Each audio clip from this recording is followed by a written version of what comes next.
can start. Yeah, so welcome back. So for Thank the third session, we are having a lecture on the lightning events in the distribution system. So, sir, this is the third session. We can start. Thank you very much for attending this afternoon class. This was just 1 hour. I will try to speak about protection against lightning, okay?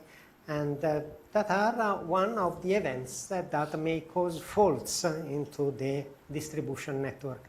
In this course, we are not dealing with much about relays or protection, but at least we are dealing with something about the protection and the design of the lines in order to reduce the risk that is associated with this event, that is the lightning. I would like to start with the website also here, and that is this here, so we can try to do.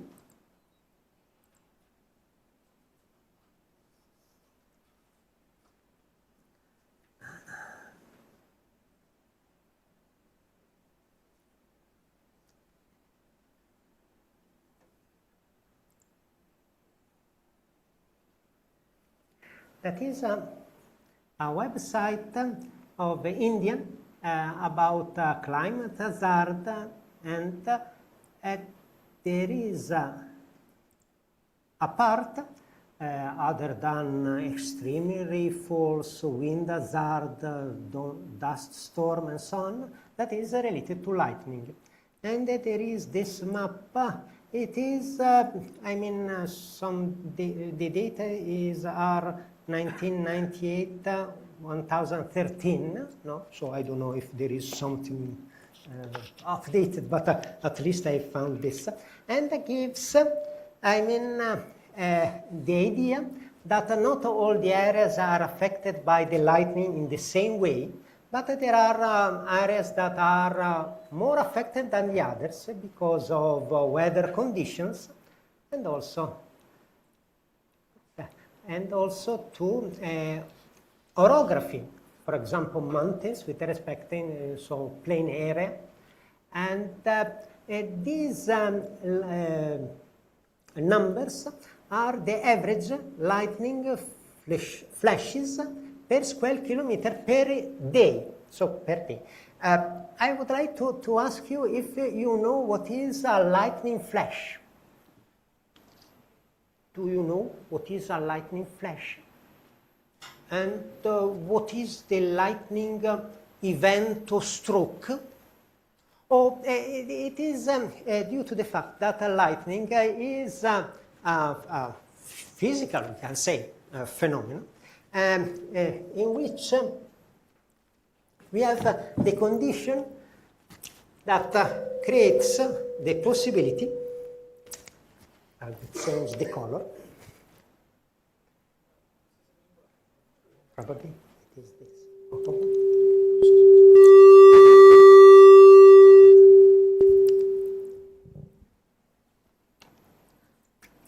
do apologize. Oh, perfect. Thank you so much. In which there is the cloud, the thunderstorm cloud,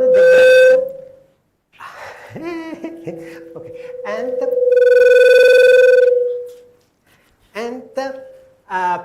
there are conditions in which there is a propagation of a channel, of a leader, they say, from the cloud to the ground in this way. This is very ionized path inside, so can be positive, can be negative, and so on.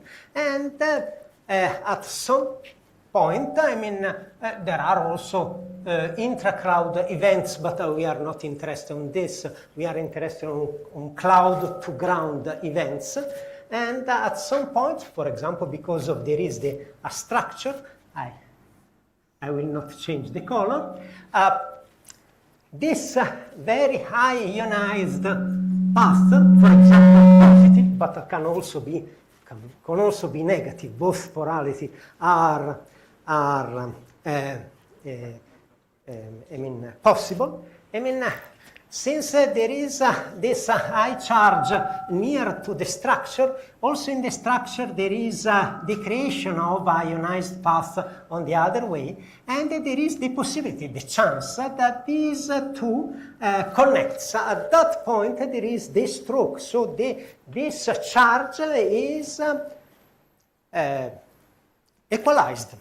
So there is a return stroke. This is the current. Until now there is just the charge, but until now there is the current,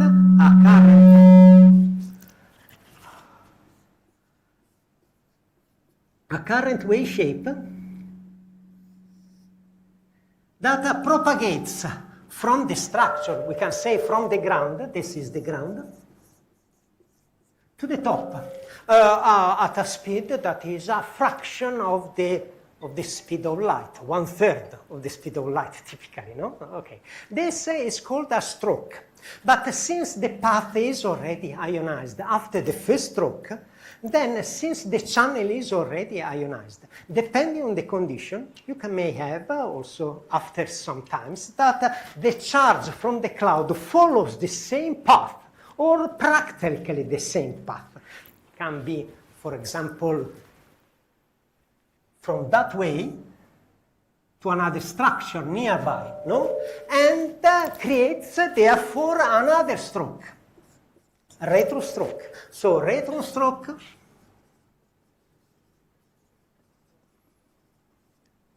is indeed the event that we are interested in. We are not affecting much on the charge of the leader of the initial path in the atmosphere, but we are affected by the current that is flowing into in this path that can have a peak of above 100 kiloamps. The average, the median value is for those the events that are recorded is around 33 kiloamps. No? But we have events also that are above, not much above, but above 100 km's. And the typical front time for this lightning current, so the time to peak value, the time to peak, so the time from 0 to the maximum, so the maximum is the average, the median value is 3.3 microseconds. So you see very short and very a pulse. No? And for the same event, we may have one stroke, but also a second stroke, a third stroke. Oh, they are measured also more than 20, also more than 40, it depends. No? And all the total event of these strokes in the same channel, it is called a flash. So this is the difference between retro strokes or events and the flashes. Here are the flashes. So it means that these are not one stroke. They may be several, but they are in the same time window and in the same area that is considered to be ground. I do apologize. That is considered to be the same flash. So it is also some kind of definition. No? I define the flash as the collective events that are. There are sensors in various locations that are sensitive to these events, in particular to the electromagnetic field produced by the stroke. So they can evaluate the intensity of the stroke, but also can localize because of the several antennae, no? And they can make a triangular calculation, and so they can provide the location. So this is the so-called location lightning detection system. I done something wrong?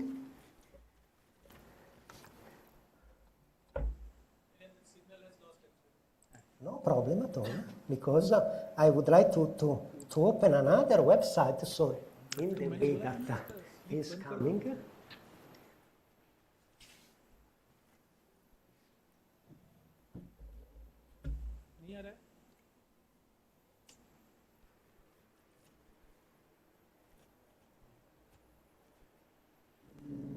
coming, I can say.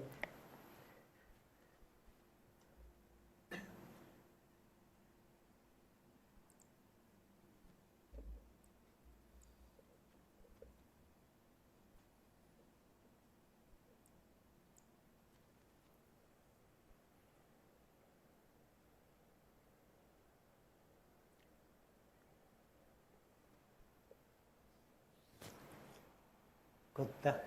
So I would like to show to you that the maximum numbers that I can get here, it is about 0.18 flashes per square kilometer per day that are expected in some particular region in India.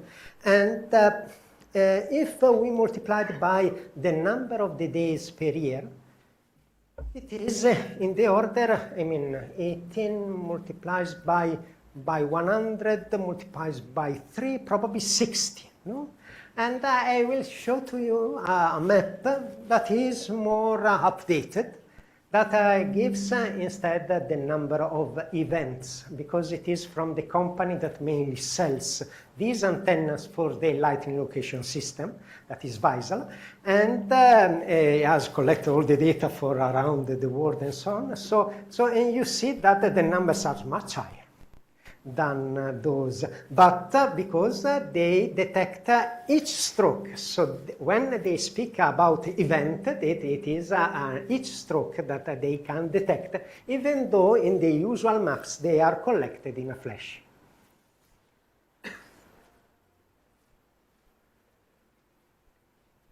This has some relations with the protection, because we think that different strokes in one point, we try to avoid that the stroke is connected to the line conductor, or so probably many strokes in the same point are not equal to different events. It is just the same event, because the time window, it is on the order of few microseconds, no? Tens of microseconds. So it is of the order of the intervention of the protections that needs some interval in order to also open the circuit breaker and so on. So in globally. But for some cases, in particular for energy of the surge arrestor, you need to take into account that there is not only stroke, but there are 20 strokes in the flash. So it depends on the situation, on the total charge.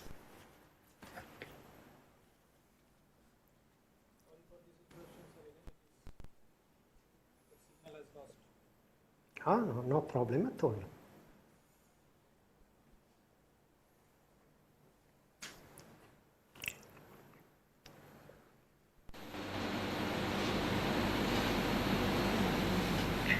Probably is my intervention on the website that creates this interference. I don't know.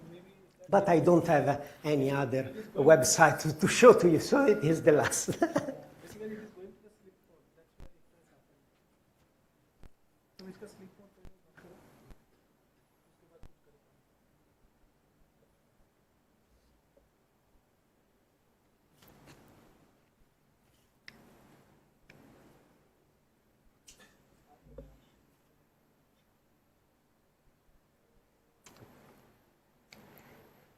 Do you have any questions so far? Any curiosity about lightning or events? Or?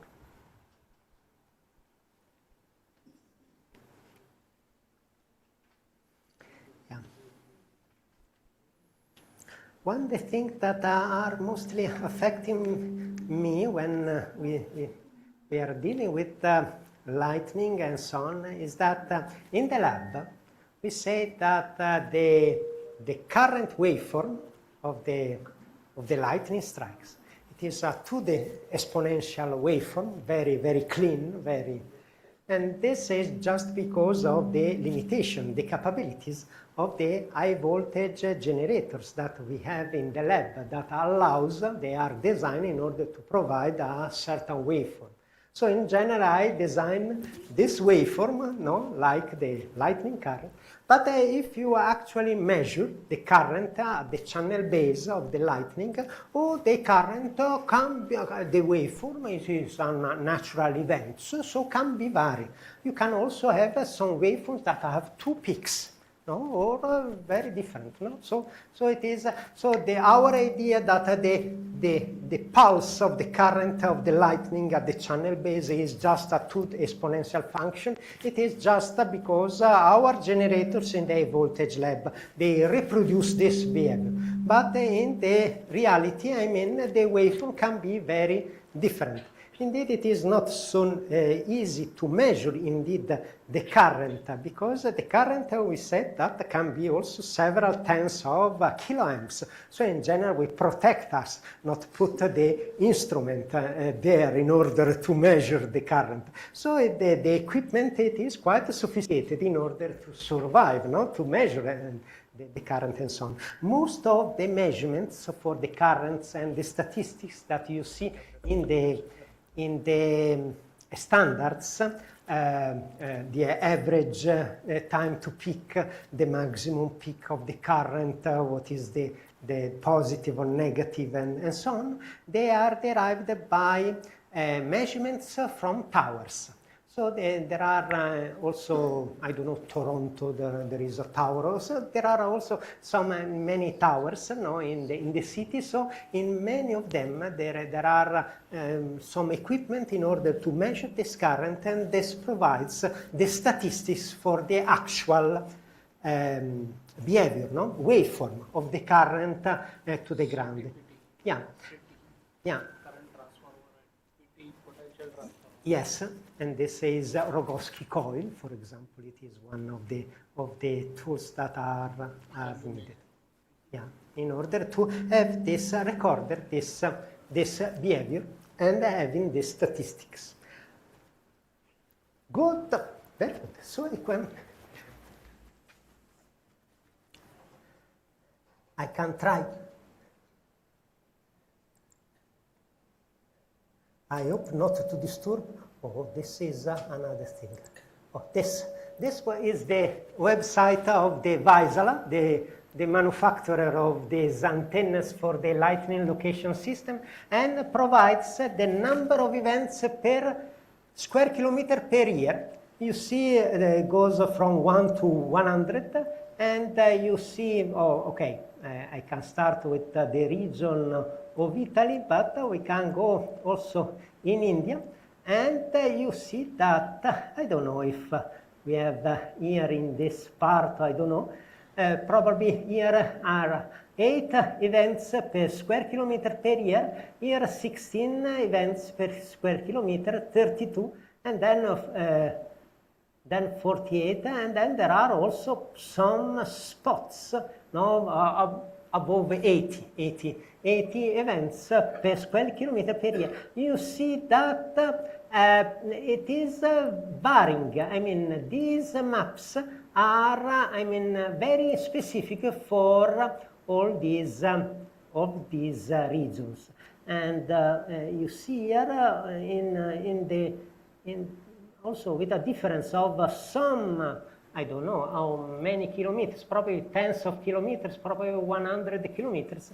You go from 8 events per square kilometer per year to the 16 events per square kilometer per year. So it is very local, no? This behavior, and therefore this suggests the idea that not the same rules, not the same protection rules for all the regions can be applied, because in some regions there are no lightning, so it is not useful to install surge arrestor everywhere. It is just a cost. And in other regions, this may be not sufficient, so you need also to install something more than what. So it is very localized and very designed. So the idea of behind our study is to calculate, and we can also move here, we focus on the calculation of the lightning performance of a distribution network. Lightning performance, it means that number of faults due to lightning, no? So faults into the network per year. So we can say probability to have or estimate to have a fault per year in that network. For this, we use a Monte Carlo procedure. So several events are created, taking into account the number of events expected in that region, and for each event we calculate if the voltage, the over voltage, induced or caused into the network is above the insulation threshold of the insulators and so on. So the capability for the insulation of the system to sustain the over voltage. And I would like also to show to you a case, a specific case in particular for a line in which there are different circuits at different voltage. So it is called a multi-circuit high voltage, medium voltage overhead. But I can start with just this picture in which there is just a nomenclature. So you see here overhead lines. In general, we are focused on overhead lines. Underground cables are already protected by the ground and so on in large part. And then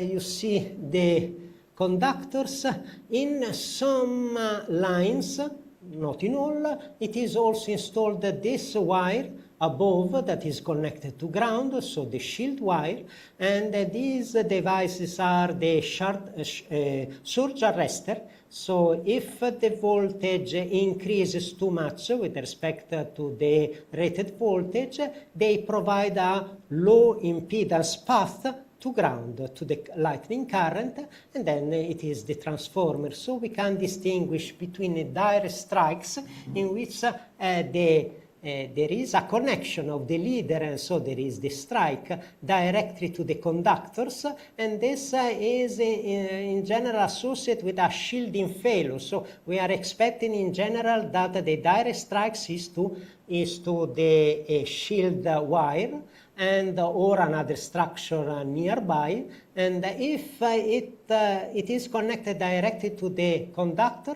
it is called shield failure. And then there is another event in which there is a direct strikes, but the direct strikes to the shield wire. In general, we can say, okay, there is a strike to the shield wire, so there are no problems. It is not true for all the cases, because in some cases the current is so high.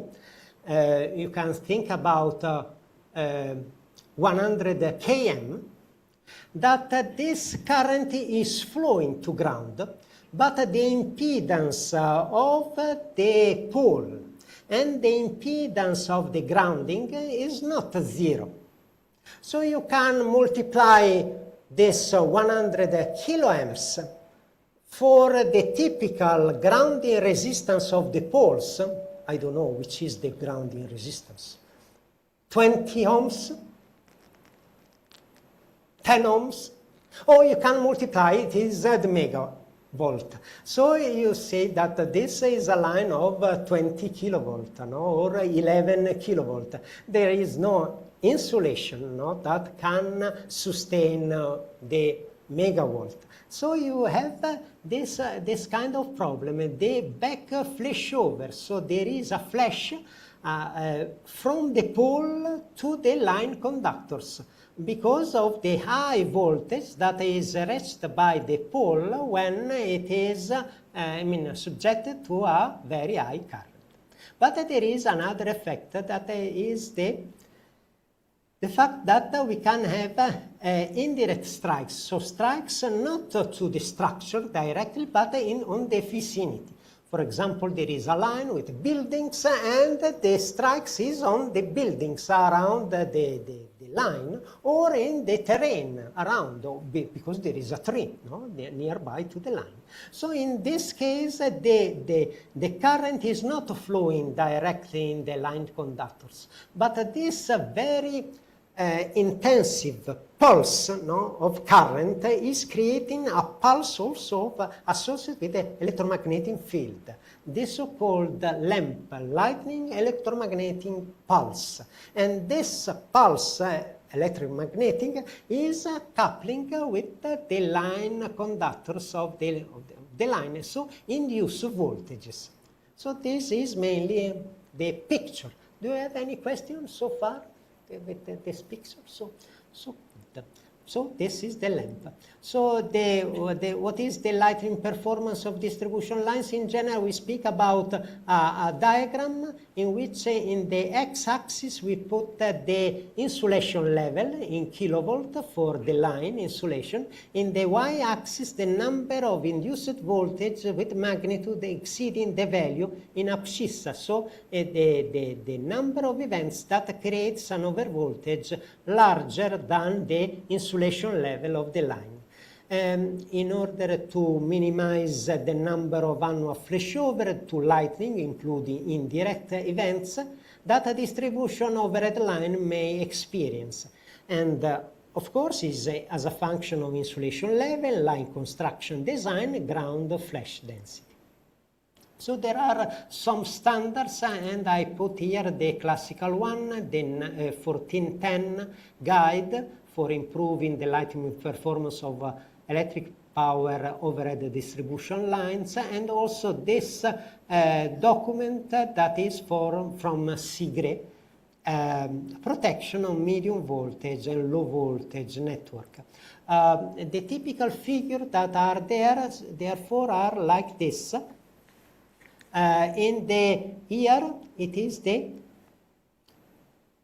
critical flashover over voltage, so practically the insulation level inside the line. Here there are the flashovers, and here are the curves associated with the conductivity of the ground, and in particular for induced.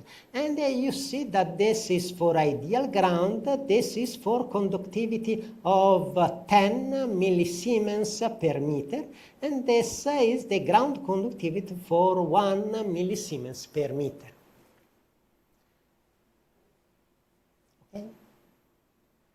Do you see that by decreasing the conductivity of the ground, in general, we have this effect that the curve is shifting in the upper position. So it means that the number of events for a specific insulation level of the line, the lower the conductivity of the ground, the higher is the number of events per 100 kilometers per year. This is expected for just a straight line. The number of events increases. This is due practically because there is an enhancement of the effect of the lamp when it propagates on a terrain with a lower conductivity, lossy ground. I need to go, but it is okay. Monte Carlo method, I would like just to review the Monte Carlo method. A large number of events or lightning events is randomly generated, position, the current, the characteristic of the lightning current, and then the events are assumed to follow the probability is log normal provided by the standards, and for all the events we distinguish between indirect lightning and direct lightning. In general, if it is a direct lightning, the important aspect is the current. If it is indirect lighting, the important aspect is that the electromagnetic pulse that is created by this stroke that propagates along the channel. And for each event, we calculate the maximum voltage into the line, and we count the number of voltages that are above the insulation level with respect to the total number of events. We need to consider the area around the line and the ground flash density, that is the number of flashes per square kilometer per year in this, or strokes, in this area. A is 1 square kilometer. A is the area around the installation. So I can show to you directly what is the A and then come back. For example, this is a calculation for a single line. So you can imagine that this, for example, is a line. So this is a top view. This is the position of the line. And we create many events around the line. Obviously, there is one side and the other side. But since it is symmetrical, we can consider just for the calculation one side. So we take into account this area, for example, 2 kilometers from the line, expecting that one event that is hitting the ground behind 2 kilometers does not affect our lines, and we create all these events in this area. We distinguish between the red events, so the events that are direct events to the lines conductors, and the events that are hitting the ground around. Here we expect that the line, we assume that the line is in the plane ground. And but this creates a lot of the events that are not dangerous at all. So the fault, it is a rare events. So you need, in the Monte Carlo simulation, you need to increase a lot the number of events that you need to calculate. So the calculation takes a lot of time because there are many events that are not dangerous at all, and because they are too far or because the current is too low. And so we adopt this stratified sampling technique. So it means that we tend to reduce the number of calculations in order to obtain the same quality of the result, and the quality can be estimated by the relative error for 95% confidence intervals. So the intervals you see here in this equation, that this P is the estimation of the probability, so number of events that creates problems, so over voltages behind the insulation level with respect to the total number. Since this P is low, in this equation, since it is in the effect, the important effect is in the denominator, Cp tends to be high. So we need to apply a technique in order to reduce the event. And this technique, stratified technique, it is allows this significant computational times reduction. You see 75%, because you see that we are not spreading all the events in an homogeneous way. We have some events also far away, but most of the events are considered nearby to the line. So we can concentrate this, and the stratified event method, it is a method that allows you to concentrate the events where it is important, it is needed, with a sound logic based on the variance of the local estimator that is recursively updated until in each subdomain we divide the area in subdomains, in which in each subdomain the desired estimation error is reached. This is also shown here in this figure, in which we have also the surge arrestor. So there is a line in which periodically in some poles there is a surge arrestor installed. So you see the stratified technique concentrates the events far away from the surge arrestor, near to the line, but far away surge arrestor.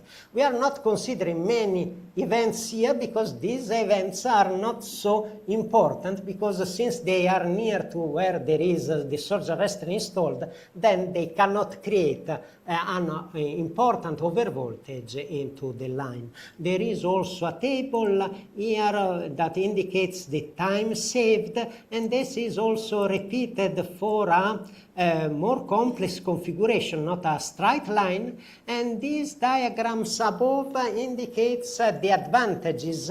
Here just confirm that if you use the standard Monte Carlo method and the stratified ones, you obtain the same curves, because these are exactly the same. And here you can see that in the x-axis there is the number of events, and you see that by using this stratified technique, by increasing the number, the error or the confidence interval decreases with respect to the other. So this is the computational advantage for this. I would like to mention just for 1 minute how they are calculated, the induced voltages into the line. So you see here that there is the classical equations of the lines, the transmission lines. You can recognize the voltage, the inductance per unit length, and also the effect of the ground. But there is something more in these equations that are not typically shown in the books of transmission lines. That are these components here. These two. That are also represented in the usual equivalent circuit of a line. There is the inductance per unit length, the impedance that takes into account also the ground, the shunt capacitance of the line, but there are no these things in green here and also in blue here. These are the effect of the lightning electromagnetic impulse that is coupled with the line conductors. So the equation of the lines is modified in order to take into account the induced effect caused by the electromagnetic field of the lightning. So these are the horizontal and vertical component of the electric field that is associated with the intensity and the characteristic of the lightning current that we are considering, and also the position of this lightning event with respect to our line. Where the ground resistivity plays a role in this part, but specifically in this component, the horizontal component of the electric field. And this is the cause of the increasing of the overvoltage because of the low ground conductivity. We have, for this calculation, this is just a simple case of a calculation. This is a straight line, this is a stroke location, so where there is the lightning, and we are calculating the overvoltages in these 3 points. So you see here the voltage in the first point near to the stroke location, that is the I, and then lower and then lower. This is the case for the lossless ground, so with the conductivity very high, so very high conductivity. And this is the same calculation for the same event with the same characteristic of the current in the lightning channel, but with a lossy ground. So it is 10 millisiemens per meter, so reduces. So this is lossy. So you see that the voltage here is higher than here, and the voltages are higher, and moreover there is this effect of this peak. So if we calculate the voltage very far, this peak increasingly is down. So you can also have the maximum over voltage very far from the lightning point, so not in the near to the stroke location. In order to do the calculation for a network, we need a lot of components, not only overhead lines, but also various components. So we have implemented the model of the line illuminated by the electromagnetic field created by the lightning in electromagnetic transient program. That is the typical simulation environment for transients, and so we can use all the components, surge arrestor and so on, available in the library of EMTP. And this is also the our LEO module, that is the module of the line illuminated by the lightning. Just a few words about direct lightning events. We take into account the insulation flashovers by this equation that represent the possibility for the insulation to not sustain the overvoltage during the time, and also we can take into account the fact that when there is the lightning current in the grounding, there is an effect of soil ionization that is in general a benefit because it decreases the resistance of the grounding.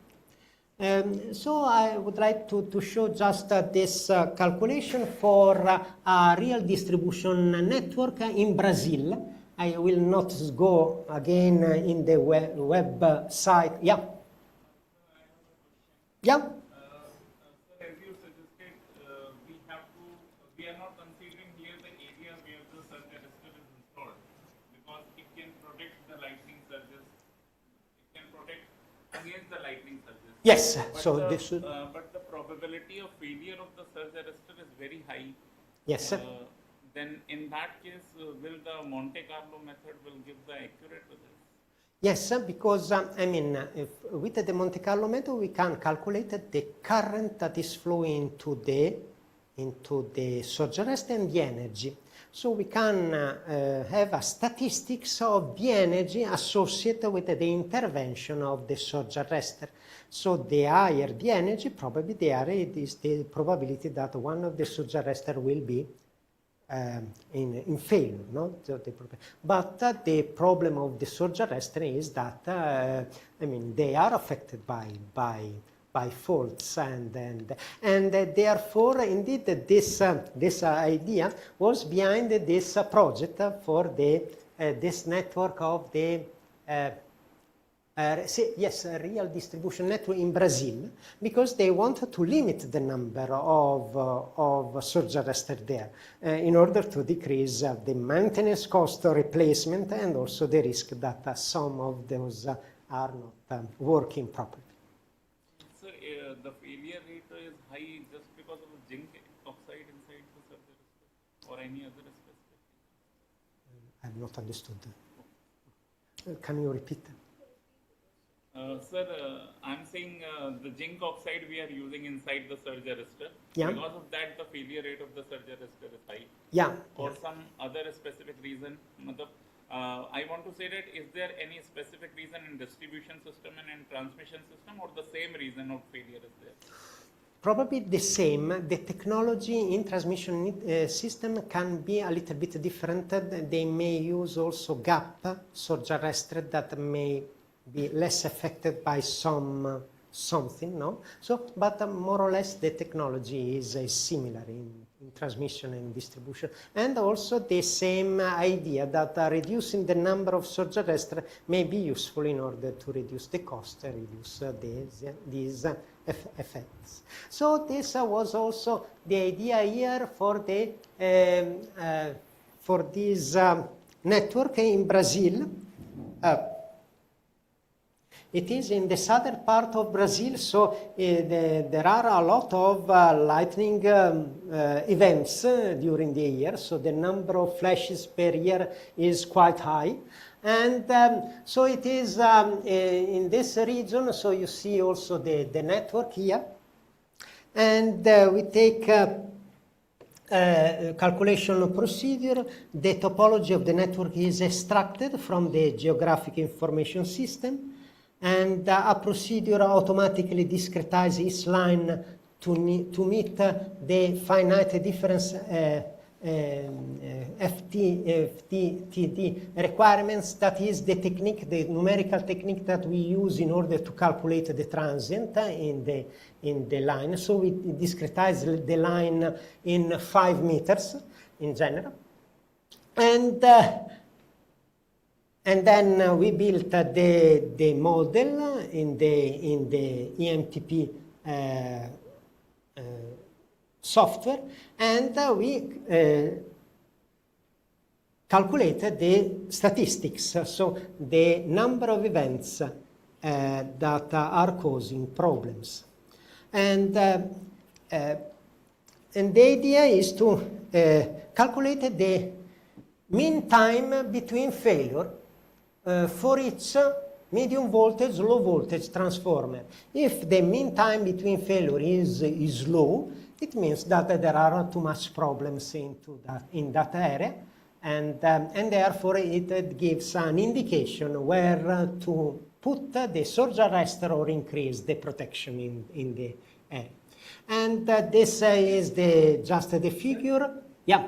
This low means what is the threshold to say that this is low or this is high? Yes, we can see just the results here. Oh, I'm coming. Yes, for example, you see that in a part of this area, I need to say here, for example, there is a time between failure in years, that is 200 years, 460 years, 200 years.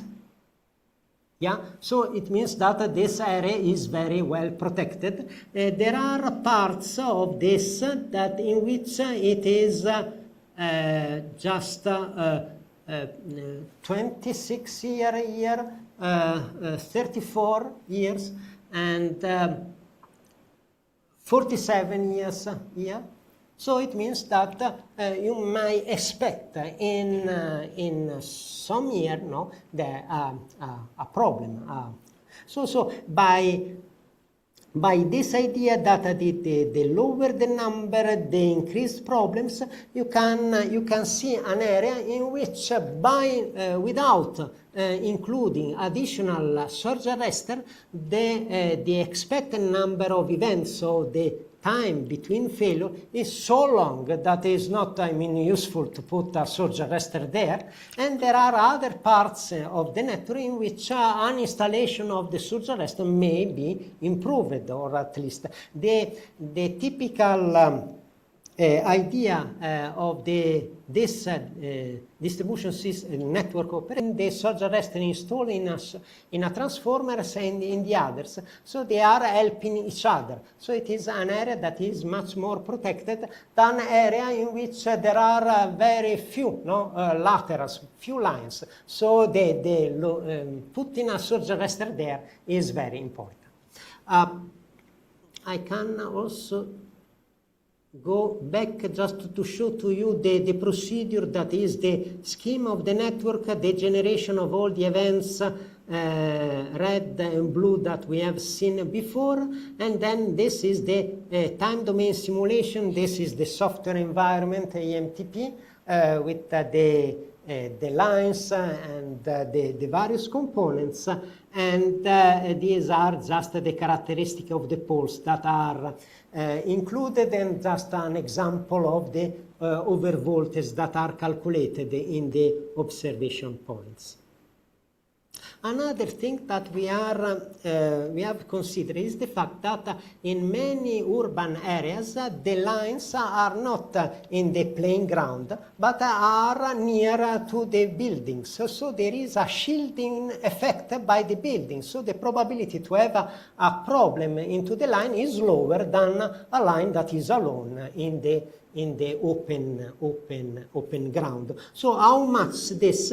There are two effects. One, the buildings or the trees may intercept several lightning flashes, but also the building with also the structure inside the iron and so on can reduce the effect of the lightning electromagnetic pulse. So these two effects are represented here with the shielding and the lamp attenuation. In general, for the shielding, IEEE provides this table that shows here it is the distance of the building with respect to the line, and this is a coefficient, and that means that the protection of the building with respect to the line take into account the height of the building with respect to the line. This is for a 10i line.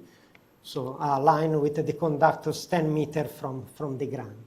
And these are the simulation of with the attenuation with a FEM simulation. And you see the decrease of the overvoltages, and this is also shown in the statistics. So you see the usual graph with the voltage here, the insulation level, the number of events that are exceeding the abscissa, and you see here without buildings, so these black lines that takes into account also direct events, these blue lines with the shielding only, and this red with the shielding also of the lightning electromagnetic impulse. So you see that for some of the insulation levels it is important to consider also this in order to decrease this number. And this is also for a line with both sides, so buildings in the both sides. I promise, do you have any questions so far? So for the last 2 minutes, the last case that I mentioned to you at the beginning, there are cases in several countries, in several environments in which you need to save money and also save space. So there are some lines in which there is an high voltage line, and then installed in the same pole there is a medium voltage distribution line. For example, here was the case of 69 kilovolt or 138 kilovolt transmission line with a medium voltage 15 kilovolt installed in the same pole. With this compact, typically with this compact configuration. And there are also cases in which there is also a low voltage line. So in a project we have tried to estimate the lighting performance of this type of lines, that is a combination of lines, and we have seen that in general the medium voltage line is more protected when it is installed in the double circuit line with respect to the case in which there is the medium voltage line alone, so without.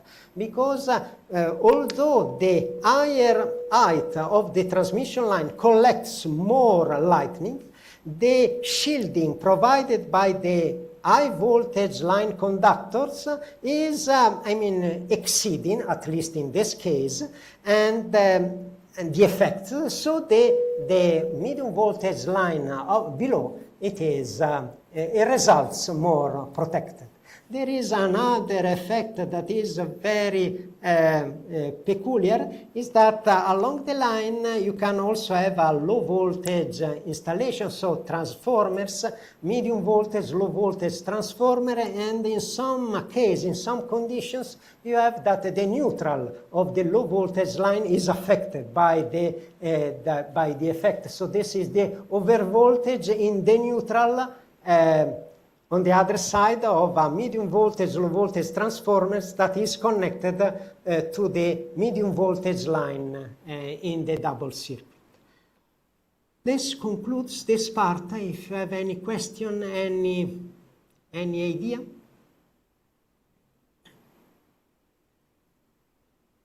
These are just some reference that you can see with a description that is more accurate and more detailed than this presentation. But I hope that I have given to you at least the overview of the problem and why we are doing these studies and what are the aim, the final aim. That is reducing the number of faults, at least caused by the lightning, no? In the regions that where there are lightning problems, no? And with the minimum cost, no? for the installation. I don't know if we can take a 5 minutes break, or we can go directly to the end of this first day, that is this laboratory, and try to start to use, some of you have installed, or no, they registered the Python Anywhere thing. It's good? It's up to you. Which is the time? I can try to start.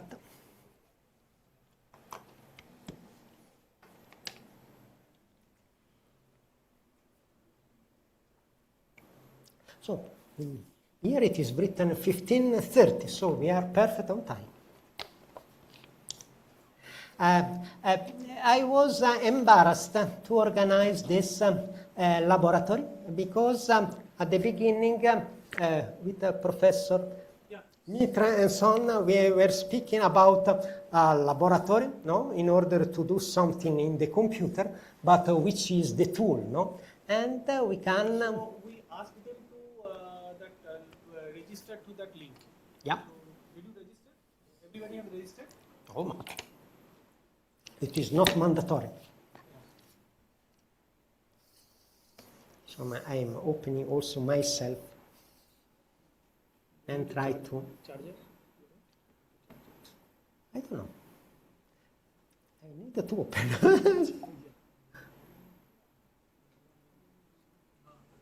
Okay.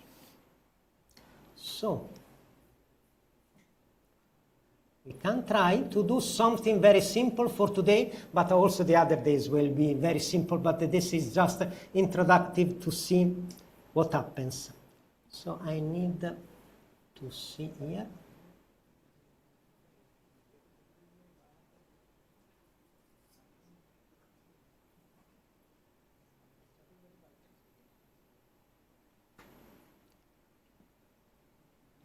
I'm fine. I need just to open what I wanted to show. Here we can close everything. Close all the other tabs. Where I'm here, okay, I'm going to the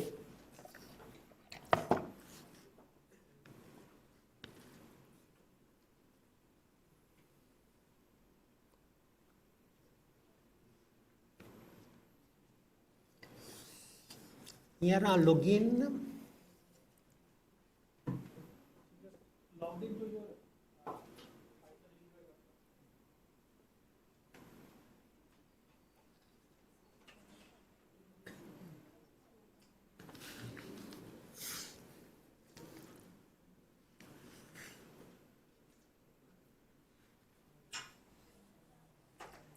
I'm so happy that I entered at least.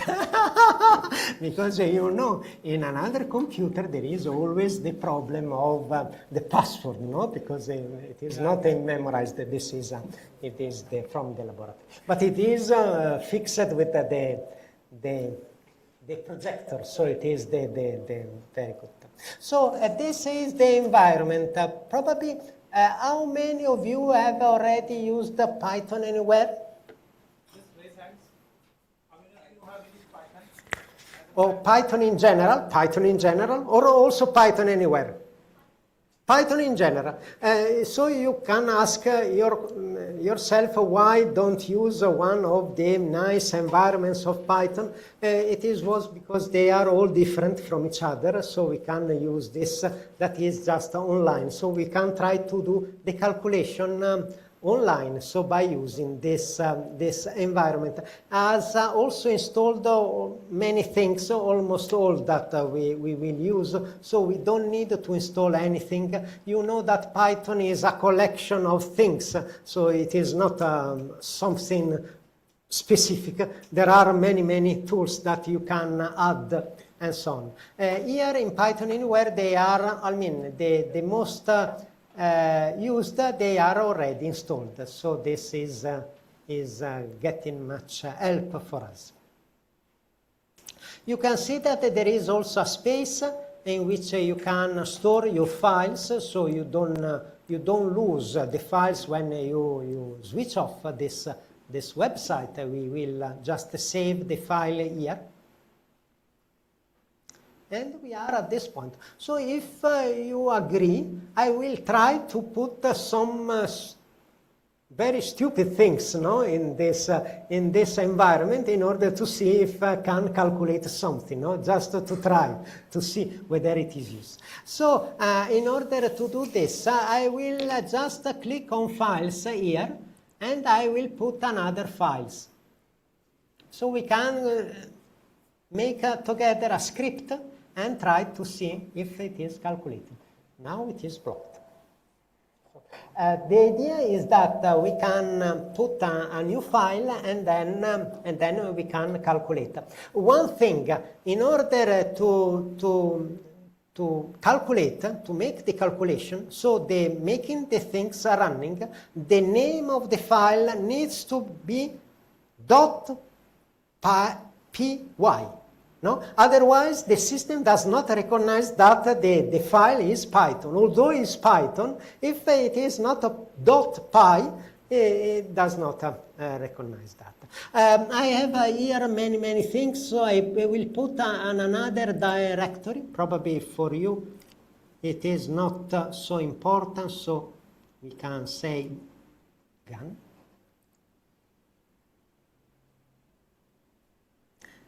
And then I put here a name, and I am not much fantasy now, so I put just test0.py. It is important the .py, otherwise it doesn't work. I mean, it does not complain, but when you just say new file, it opens, not this file, and you see that in the corner, there is the video. I do apologize. The important thing is hidden. So probably here you can see better. I can also close the other thing. I can just open the tutorial part. So we have done already Python. So you see, then I will open again, but you see that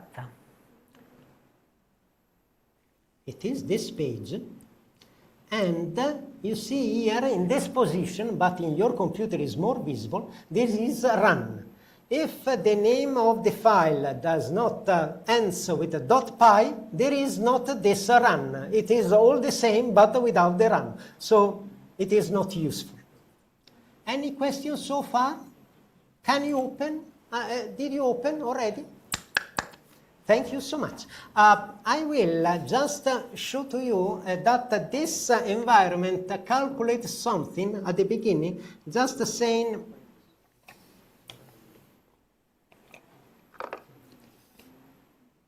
print. That is the common instruction in order to print the results, and then we can say 2 plus 2, and then run. Obviously, okay. There is an issue that is common when you use, is that when you run, you use a console. Since it is free, it is limited the number of consoles. That is 2. I have already reached the limit, so I just click here, and with the right, I put the consoles in another tab. Go here. I'm killing the console, so I have a console that is available for my calculation here. Hopefully, it is 4. Hopefully.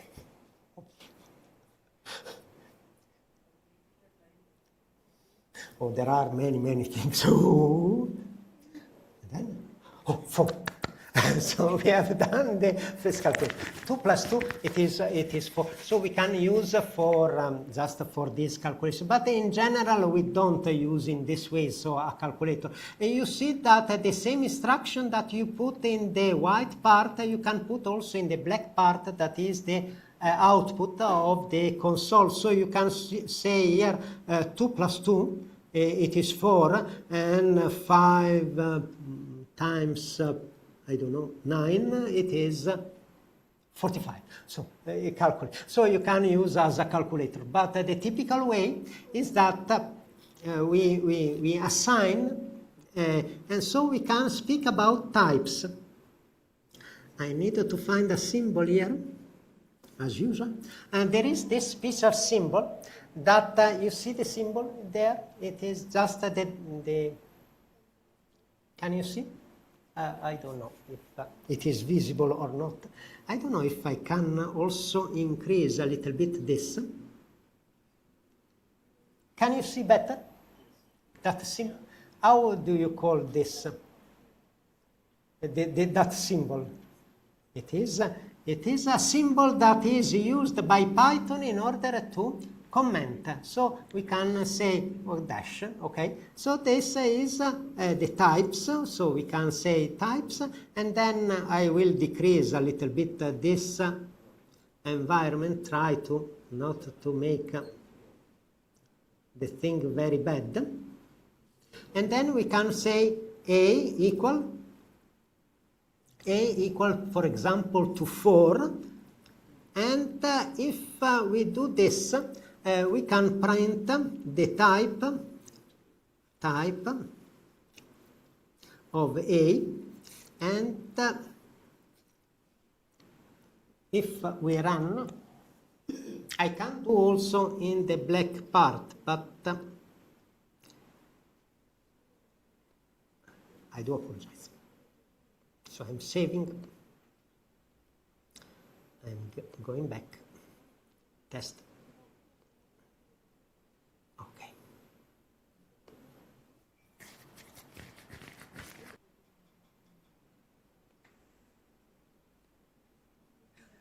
So you see here that the class is integer, but of course we can put b equal to 2 for example 1, and print the type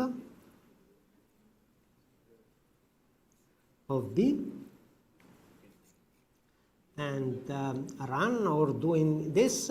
It is a floating number, can be also complex, that is more useful for our, so we can say C equal, for example, 1.5 plus 0.5j. This j gives the fact that this is a complex number, so if you print the type of this C, you see that it is considered to be complex. If I can also press here and see C, and you see that there is the complex number with the real part, imaginary part. So in order to put the imaginary part, you need to write the number with a J, not I, but J. J is the root of -1. No, it is this.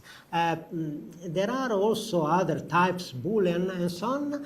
We can say this. I would like to show to you some containers, and then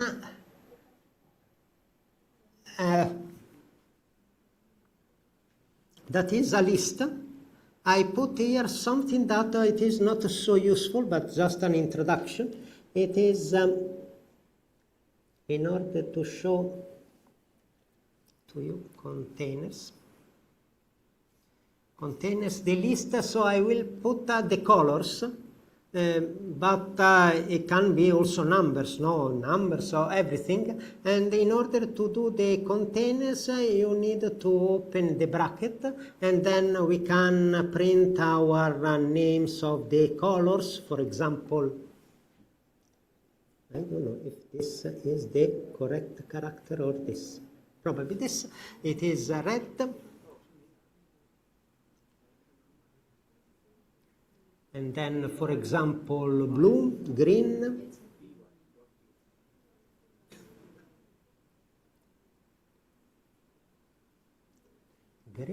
black, white, as many as you wish.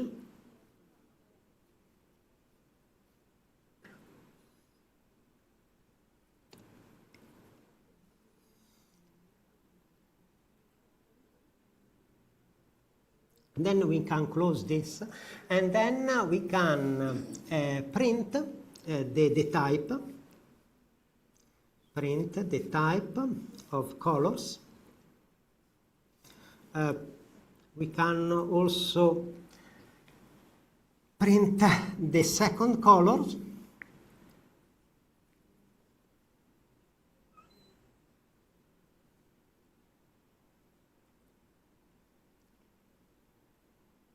So I want to print the name of the second color. We can also print the colors -1. So what do you imagine to happen when probably there is an error, so nothing happens. But indeed here you see that the type is a list. So this is a list. What is a list in Python? It is just a connection of elements. Colors, so can be numbers. In our case, it will be numbers, no? And just divided by a comma. It is important to have the brackets. And you see that you can also identify which is the element. And the second element, the third element, the last element of our list. And you have seen that I put here colors bracket. In bracket, the indicator, which is the element, I put 2. And the answer here is green. Is it the second or is the third? What is Y? Stands for 0. That is the important thing for Python. If you, in general, you probably are familiar with MATLAB or other softwares that are starting from 1, no, Python starts from 0. So if you put the colors, the second, 2, it is not the second for Python, because Python starts from 0. So 2 for Python is 0, 1, 2. So it is the third. And so this is our green, that is the third element in our list. In order to print the second, I need to put colors in the bracket 1. And the -1 is the last. So -1, it is just the last in the list. We can also do some slicing, and then I will put something more interesting. Not much, but... So slicing, and we can print colors, and from 2 to 4. And then also print all the colors from 3 and then just avoid the second index. Or we can also print colors with nothing in the first and then 2 at the last. And also print colors with this, with a -2. Can you imagine what happens here? You see that we have a slicing, so a part of our list. Not all the list, but only part. Part that is defined by our indexes. So you see that we have here written colors between 2 and 4. So we have already understood that 2, it means that for Python is 0, 1, 2. So it is our green. So starts counting from green. So puts green here.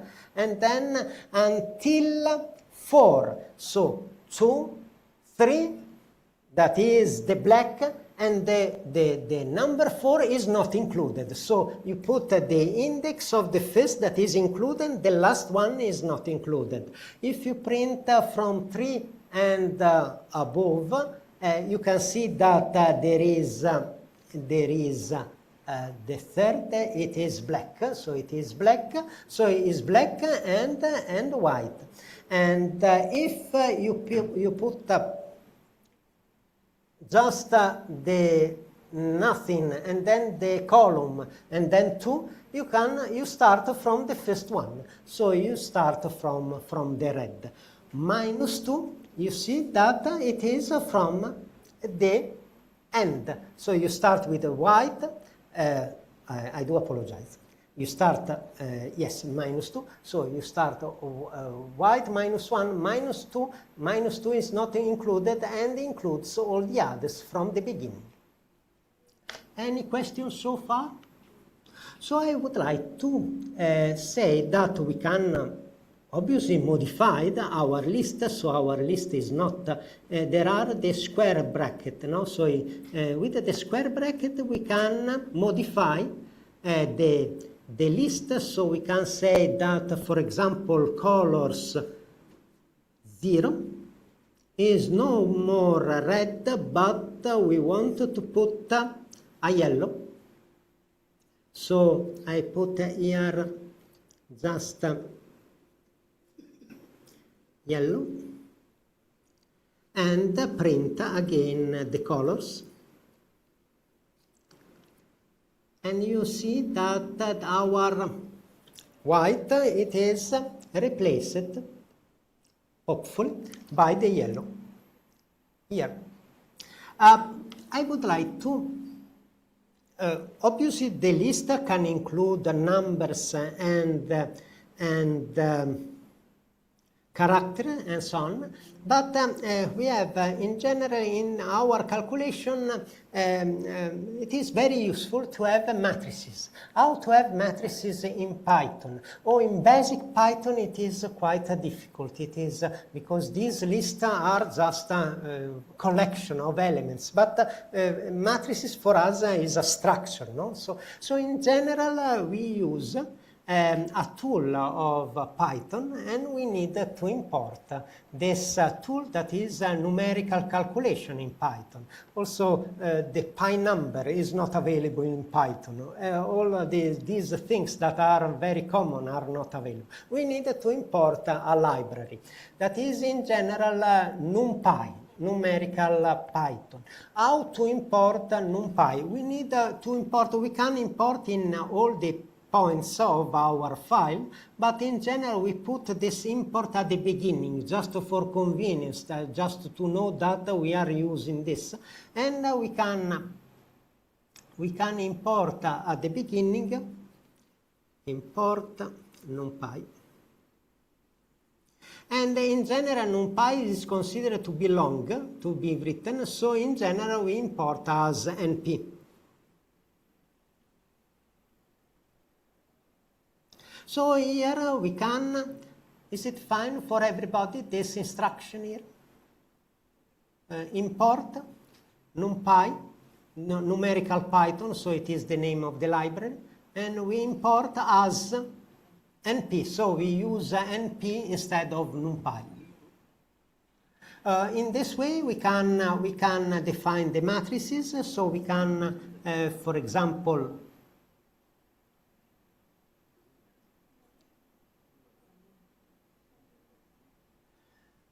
a matrix, they are called in NumPy as array.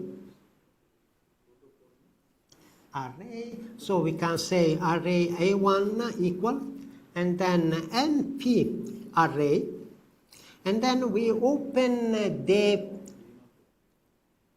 parenthesis because it is a function, and then inside we define the matrix. I would like to put a simple matrix 1, 2, 3, 4, 5, 6, 7, 8, 9 in three rows. So we put one row for after each other.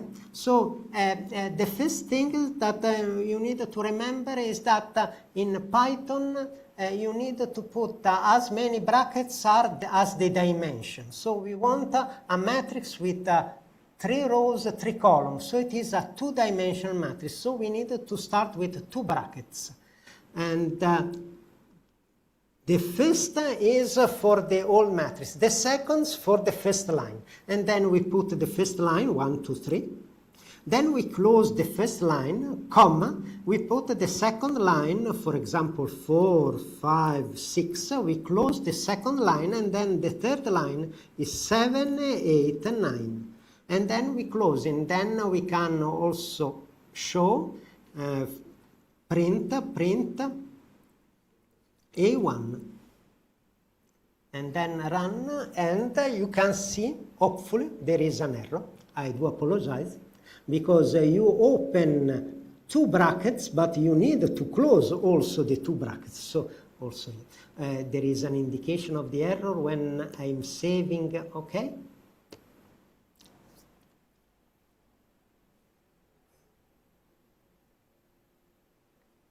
You see that there is a matrix here, and hopefully also in your computer. Exactly. Are you all okay? Yeah, you know that these kind of things are objects for Python, so we can also include some here. So if you put A1 dot tap, you see that there are all the methods that are associated with the object. The object is the array. It is a little bit tricky at the beginning because you need to put here A1, the name of your object. This is for array, but it is for all the objects in Python. Everything in Python is an object. So the name, and then dot, and then you need to press 2 times tab. And sometimes it's working, sometimes no. It was working before.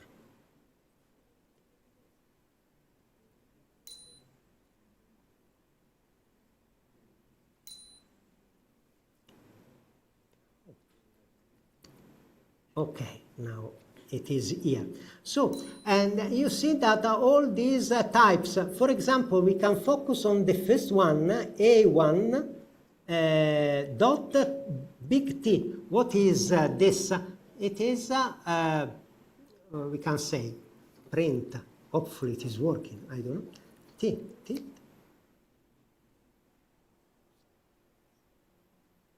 You see the effect of putting A1.T, applying the transpose method to the matrix, to the object. So the columns becomes the row, and the row becomes the column. So they are changing just this one.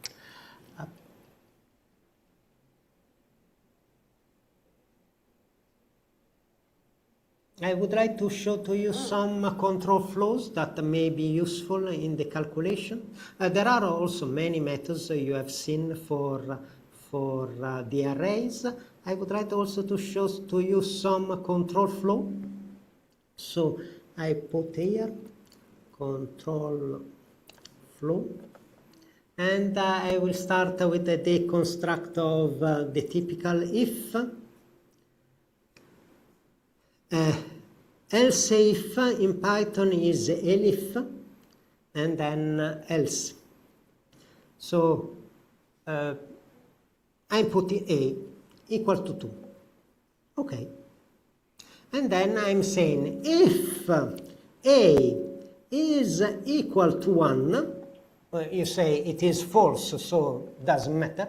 But if in case a is equal to 1, then do something.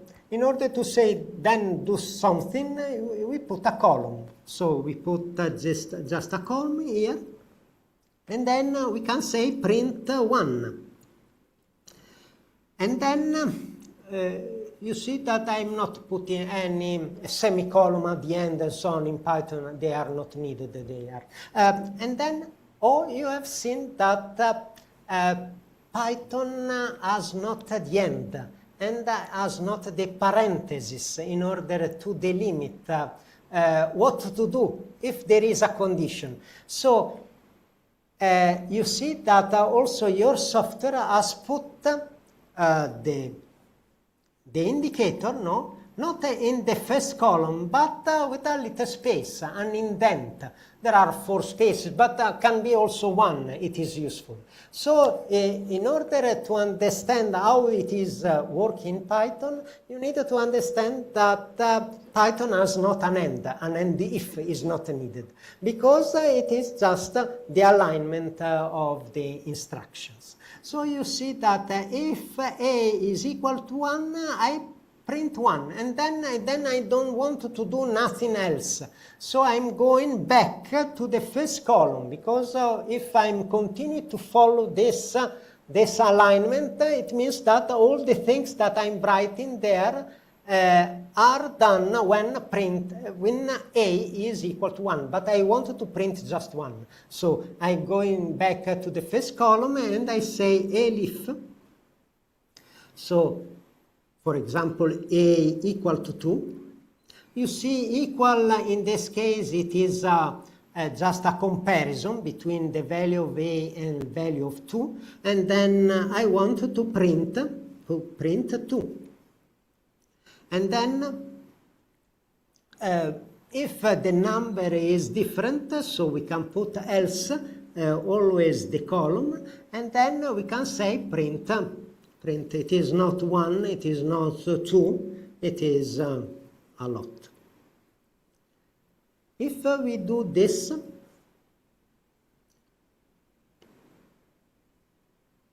run, you see that the printing is 2, because we put a equal to 2. If we put 22, it is saying, hopefully, a lot. Yes, it is much. One thing that is sometimes useful, it is also the for instruction. So I put here for range, and then I say for I in range 10. Oh, I do apologize.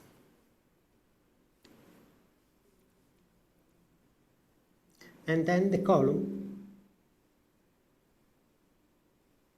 What does it mean? It means that what I am putting here, it is repeated for all the numbers in 10.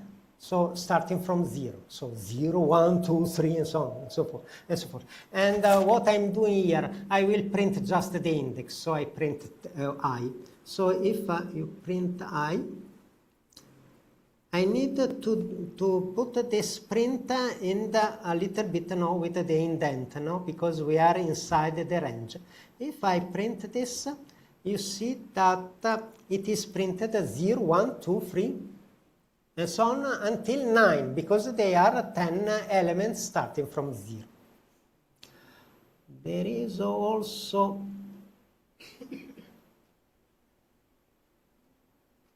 the last one construction that may be useful in in the next section, but not all.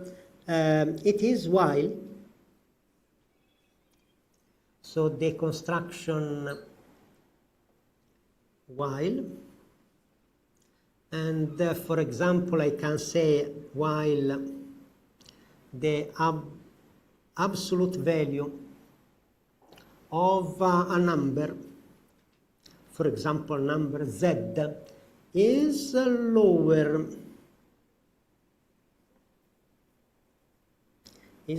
than, for example, 100, I'm doing something.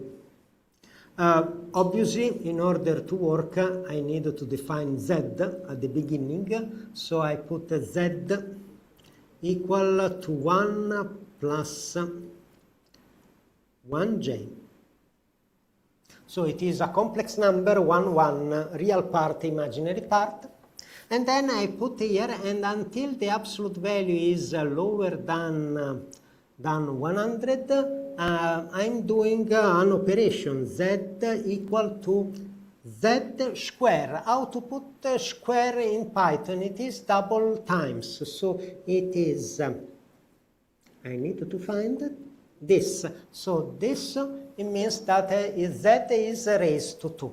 And then it is plus 1, for example. And we can print z.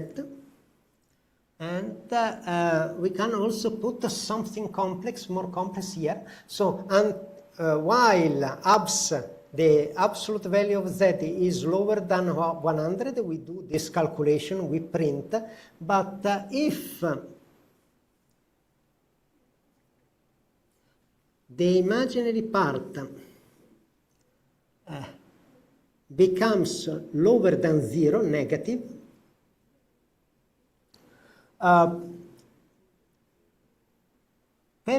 for example, we can stop the while. And in order to stop, we put a break. So break is in general associated with while. We do something with the condition. So when the condition is true, we continue to do these instructions. But if happens that the imaginary part here of z is lower than 0, we stop our iteration. And then at the end we can print the absolute value of z. I don't know what happens because probably I create a mess with all these things. So you see, he's starting, he's doing this calculation and so forth, and then when the imaginary part is negative, it breaks and stops this while, and that is very dangerous.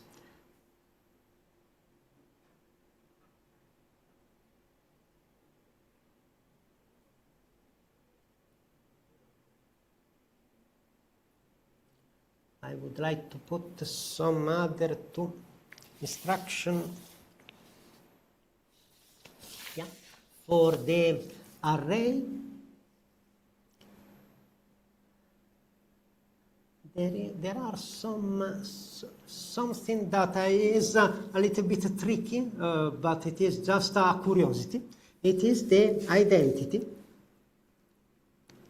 What is equal?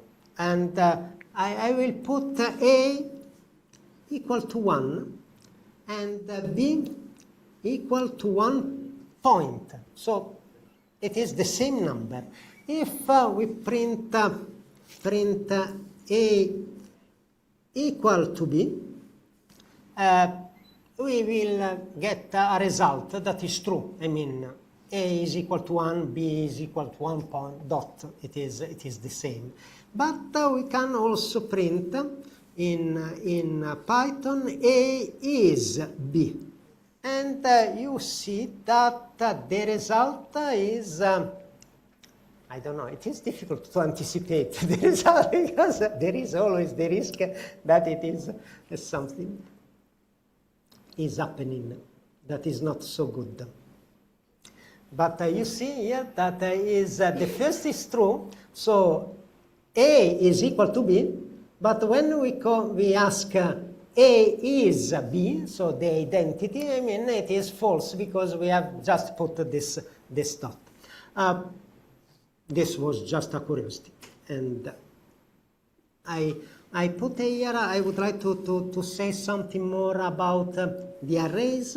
So here, so we have already introduced the arrays with NumPy.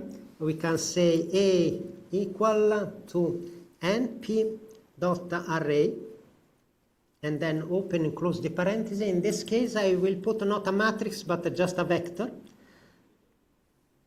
of 0, 1, 2, 3.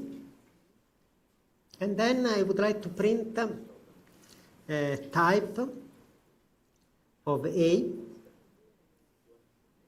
and then print also the dimension. So in order to know the dimension, it is a method ndim of the array, and we can also print the shape, a.shape. So all the properties. We can print also the length of this vector, so len of A, and we can print also the type. So the type of numbers, no? So d type, dot d type. Without L. Can you see what I'm printing there? Is it is too small? Can I try to enlarge a little bit? Then it goes too much larger. Okay. It's better? So we can run and see the results of these things. Unfortunately, when I'm enlarging too much, it is becoming large also the screen. But you see that the type of A is NumPy array. The dimension and the dimension is a vector, so one dimension, matrix 2 dimension. And then the shape, and we have 4 elements, so it is 4. And then the length, it is, 4 elements. And they are integers, so it is integers, the D type. I'll put something different here to say that I'm writing A equal, again the same as before. I'm just repeating np.array, and then opening, closing, and then this is 0, 1, 2, 3. And these are integers, but sometimes I wanted to do some operation with a matrix with complex numbers. But the matrix that I'm starting, it is not complex. Many times Python gives an error or a warning, complaints, because you are multiplying things of different types. So I can force Python to say that these are complex numbers. So I will put a comma and then D type, and then equal to complex. So in this way, you can see that when we print A, we will see that it is a complex number, and we can also print just the imaginary part that are for sure 0 because it is a real number. I need to recover the run. I do apologize, here was not plus, was equal complex. I do apologize. No, still error.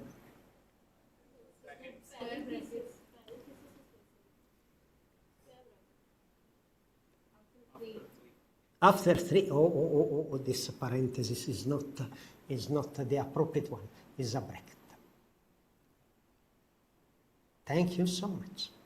So we can see after, you see here that the numbers are becoming complex, and obviously the imaginary part is 0. There are some special metrics that in general we use, or we want to use, I don't know, in this laboratory. For example, a matrix full of 1. Oh, it is quite common. So there is a method in Python to write this that is just once. So NP once. NP once, it means that the array will be full of how many, and we need to say. And so open parenthesis, close the parenthesis. Inside the parenthesis, we need to open again and close again the parenthesis 3 by 3, for example. So in this way, we obtain a matrix full of 1 with 3 columns and 3 rows. These are, it is a method, no, in order to put the numbers of rows and columns, no, 3 and 3, the rows, and we can say also 5 and 3, and we can print. Similar such comments are there in MATLAB also. Yes, ones. yeah, it is. And so these are the, makes Python familiar to those that are, using also MATLAB and so on. So you see, there are the full of ones. We have also for the zeros. You imagine what is the we can say M0, a matrix of zeros, so NP zeros, and for example, again 5, and 3. There are a little bit more parentheses, but the construction is the same. And we need, we can also print a matrix, the identity matrix. In general it is called I. So this is the idea also of the name of this matrix, that is I. And for example, I5, we don't need here to put rows and columns because identity matrix is always squared. So it is, but I don't need a plus, but an equal here, and then we can print an A big I here. And we can also put another that is, I don't know, D, matrix D, diagonal, so NP dot diagonal, open parenthesis closed. We can put in the diagonal all the other elements will be 0, 1, 2, 3, I don't know, 4. So we can print also this.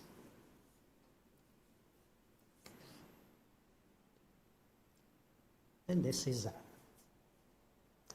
So these are the types of matrices. Oh, I have made a mistake here. So where is the mistake?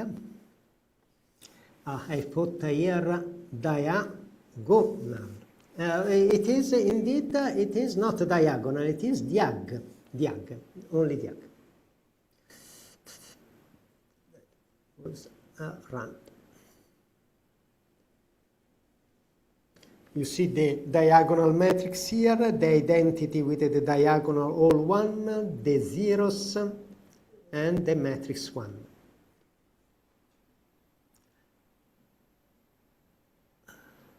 I would like to put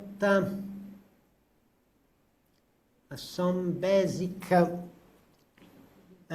operation with these arrays, and the operation can be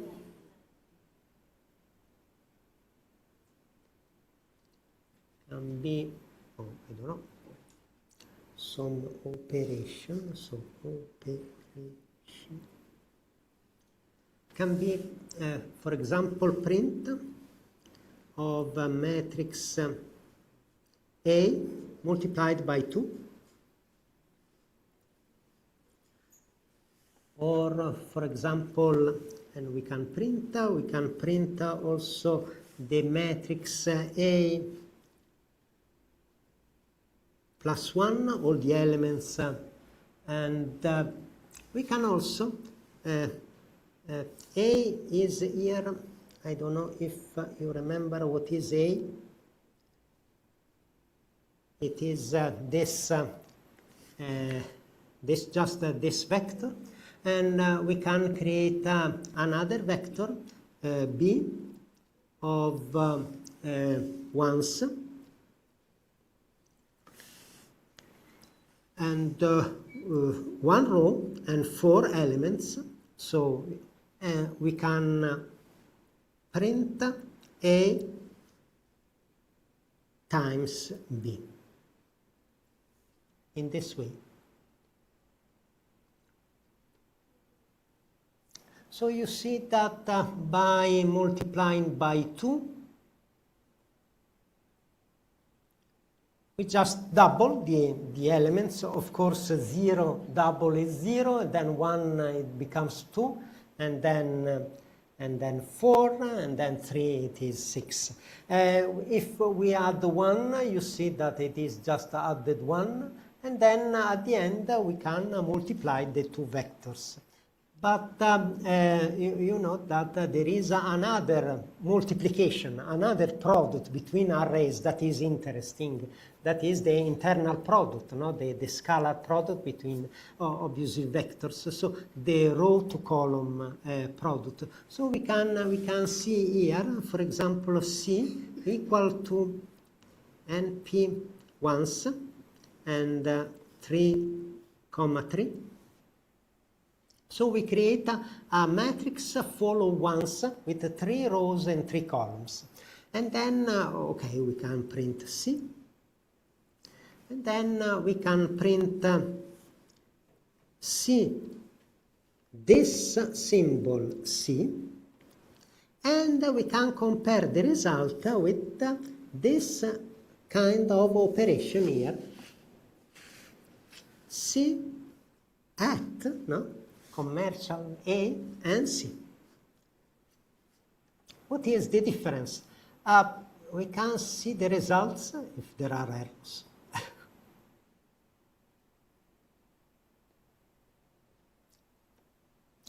Okay, this is C, 3 by 3 ones, and then I multiplied this all ones for all ones, so C times C, every element is multiplied by 1, so it comes. And then the last, it is this operation here, that is not shown here, with this symbol.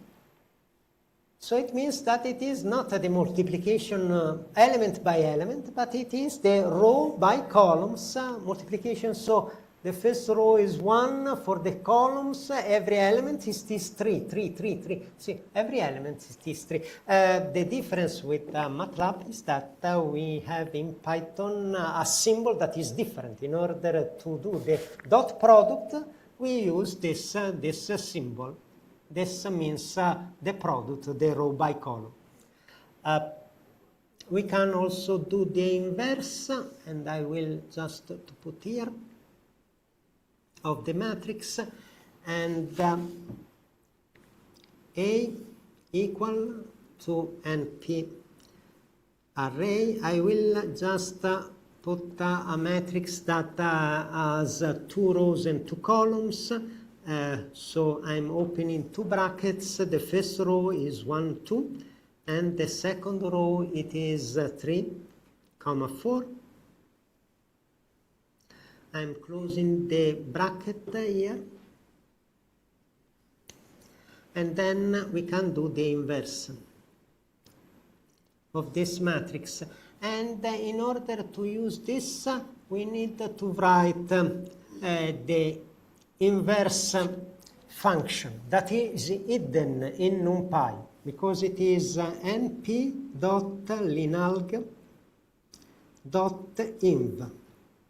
Because the inverse function, it is hidden in the part of NumPy that is associated with the linear algebra. In this way, we can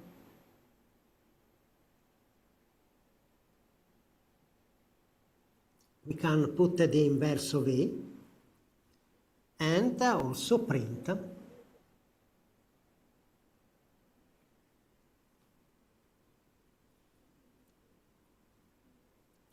data inverse, so we can try to find the run.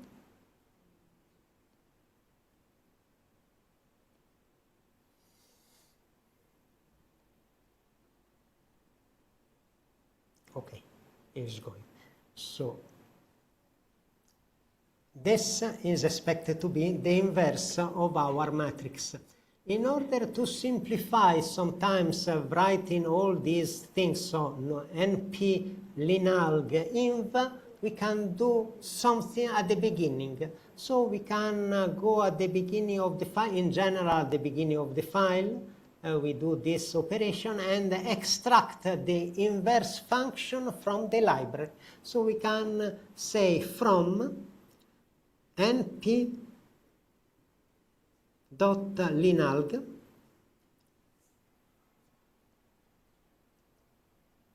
import, for example, the determinant of the inverse. So in this way we have these functions ready, so we can go back into the file, and instead of writing everything here, so here we can comment this and write after inv equal to inv inverse of A. And it is working now, because I put at the beginning the import of the inverse. It is working now. I do apologize. At the beginning I made a mistake, because here we cannot use NP, we need to use NumPy.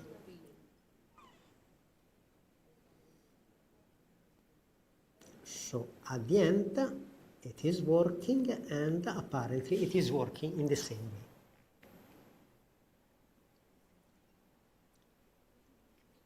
Do you have any comment, suggestion? Until now it is for you that you are following also in the back is fine. I would like just to use the few minutes at the end of this just introduction to say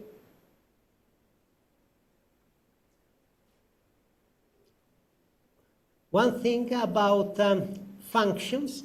So we can define in Python, obviously, function ourselves. In order to define the function, we use def. So def is used in order to define the function, for example, the square. So we can define a function that takes the square of x, and we column, and then we can say return. And in this way, we have the return of this function, and this function will be x squared. So we can say here that print the square, and then we can give a number of this x, 5, hopefully.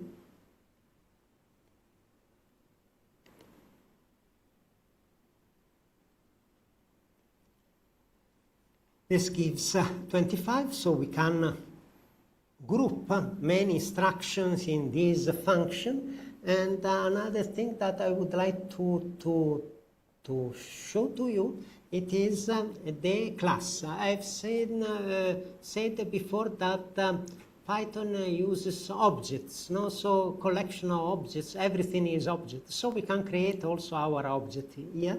And in order to create an object, we use a class. So class, for example, the car with the column, and then we need to define the object. So there are the functions. So the functions are the methods applied to the object. And the first thing that it is mandatory in Python to initialize the object, so define the basic characteristics. So there is a specific function that needs to be included in all the object specification. And this function, it is init, initialize. So we can say def, and then it is a little bit trickier, initialize init 2 times. So you see that there are two low cases here, no? So it is not only one, but two. It is 2, init 2. This is an indication to Python that it is a data specific function that initialize. So this is mandatory for other things, no square and so on. Before we can use all our fantasy. For this, in order to initialize the object, the name of the object can be whatever you wish, but the first function needs to be written in this way, and the arguments are always start with self. That means that the object needs to know himself, and then we can say, since it is a car, it is brand or color. We can close double. So we put in self, it is the object himself, brand equal to brand, and self dot color, it is equal to color. So we have we can say it is enough for this object. We can also put another function, define, describe self. So we can print all these things. We need to put the column and then return. And we can say that for example, return, and then we can print, so in formatted way, we can start with F, discard,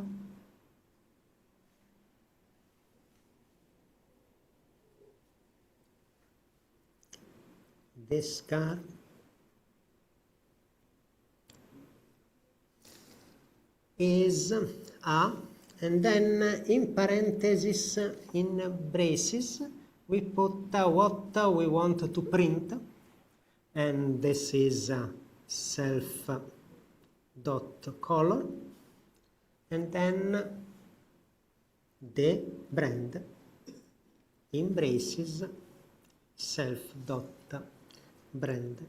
These braces are required just for printing in formatted way this instruction. We close this with these things,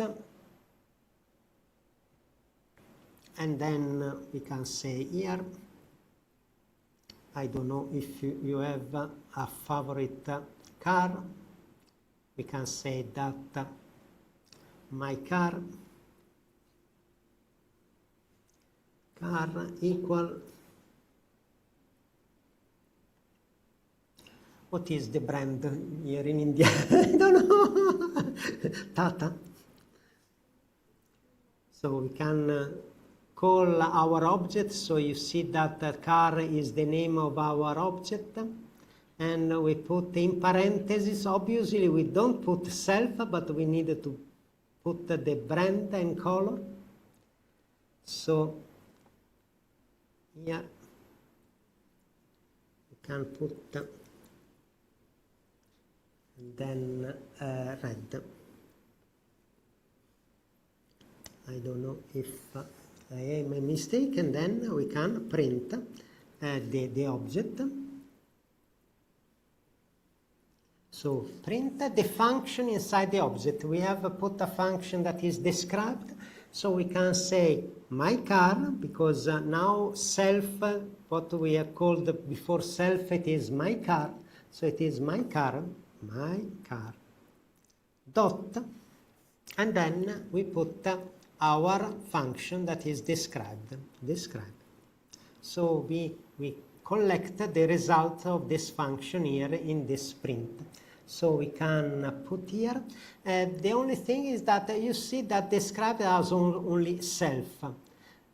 So there are no arguments, but Python wants to keep the same structure. So even though this function has no arguments, you need to open and close the parentheses. So you see in Python many times this kind of writing. That means that just the function does not have any arguments. And then I need to close this, and try to run if it is there. Apparently, yes. I don't know, probably for the time we have reached our destination. Yes. So we can use this instrument. I don't know, hopefully that this hour it is getting you familiar with Python and Python Anywhere. So tomorrow we can do some very easy calculation by using this tool. Any question? Sir, what is the difference between using Google Colab and Jupyter Notebook? Yeah, I've tried to use Google Colab also, and so on. I found it much difficult, no? Because it is, you need to have the account and so forth. This is quite easy because you have seen that by opening just the registration, it opens, and this file, you see that it is saved. And you can find also tomorrow. We will not use this file, but you can find here. It is here. Use tomorrow because it is in the free version. Is it like that? Pardon? They have registered in free version. That's why tomorrow this cannot be used, right? No. It is the free version allows to you a lot of space, megabyte here. So it is in my directory because I put in directory GIAN. It is there, and mine is a free version, so it's still there. Probably we will not. In your laptop. Same with Colab also. Yeah. You can log in with your Gmail account. Yeah. All the files can be saved in Google Drive. Yes, in Google Drive, that there is this kind of things. So I prefer to use this because it was a little bit easier.